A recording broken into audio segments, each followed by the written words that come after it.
of the product. And as you can see, we're in a co-working space at the moment, so lots of activity around us. I've taken the back wall off because it's a very modular product. The modularity is a cornerstone of the design.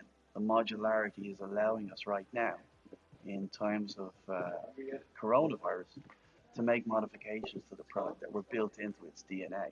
So, for example, you may notice that there's no seat opposite me. That's because we've taken the seat out of there and put it around the back so that two people can still use the Nook, but not for meetings right now. Okay?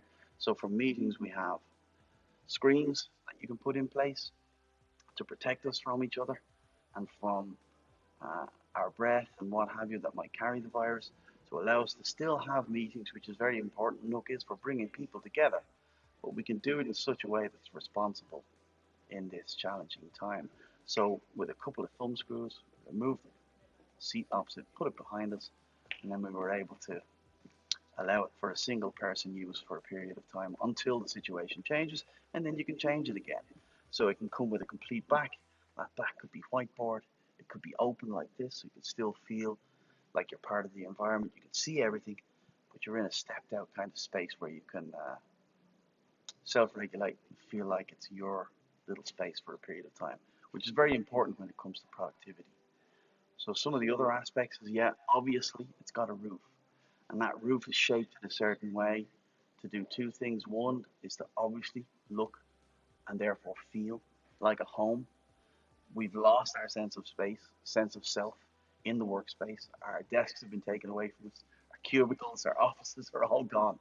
So to allow a little space that makes it feel like it's yours, like your home for a little period of time, is an obvious and yet nevertheless effective metaphor. And the second thing is, having a space like that with this shape has an acoustic effect on the environment. So it allows for the bounce of the sound around the space, masking acoustic materials and what have you around the space, also serve to soak up the high frequency noise. And that leaves you with a low frequency, which is much more palatable, much more enjoyable, you might even say, for the human brain. It's why you notice air conditioning would fall into the background, whereas a baby's cry would come right to the foreground of your mind. So we're taking away those high frequency noises that disturb the brain and leaving the low frequency behind, which feels comfortable for the brain. So lighting, acoustics. You also notice that I was able to plug my laptop in when I arrived. I can charge my phone. I've got power, USB, but I've also got wireless power charging. Space underneath, so I can store my bag. So that's nice and convenient. I'm also able to let my heels fit in underneath. It was an important element that we found when we designed the first one, which had a wall straight down here, and your heels hit off that wall. And that wasn't very comfortable at all. So we wanted to make sure that you could bring your heels in underneath yourself so you can change your seating position over time. It's not meant for the entire day, but the idea is it's a comfortable occasional space that you could spend a period of time in, a couple of hours maybe, and that would be a very productive period of time for you. So you've got power. There's also space for your cable to drop down in behind so you don't have a cluttered desk area. We've also very expressly put in a shelf, and that shelf is to create a two-dimensional workspace so that you can get your phone, your wallet, your cup of coffee, your bottle of water, whatever it is, up off that desk area. So you've got a clean workspace and a clean mind space in which to do that work as well. So furthermore, we've created a large desk space to allow two people to work comfortably and at a distance, striking a balance, always trying to strike a balance between factors. And here we're striking a balance between enough space for two people to work, but not too far apart that you don't feel connected to each other.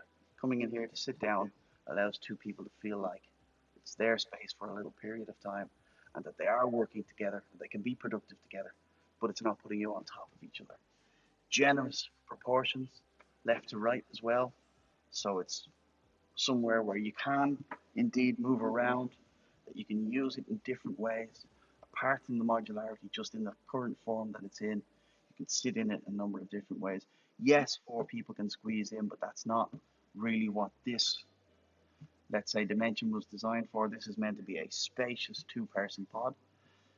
We have a deeper pod, which is for 4 people, and we have a slimmer pod, which is also for 2 people, but for use in corridors where maybe a dimension of this wouldn't be ideal. You don't want to take up too much space. You might have fire regulations to take into consideration. So having a narrower product for 2 people helps you to activate those corridor spaces and makes them more useful.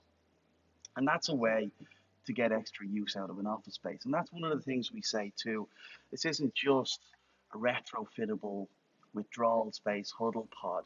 It's also a way of activating dead space, space under stairs, space in a corridor like here that wouldn't otherwise be terribly comfortable to sit and chat in, space down hallways outside of offices, space in atria, for example, very popular in science parks, in education and spaces like that for one-to-one conversations. So it's a multifunctional product built to be agile,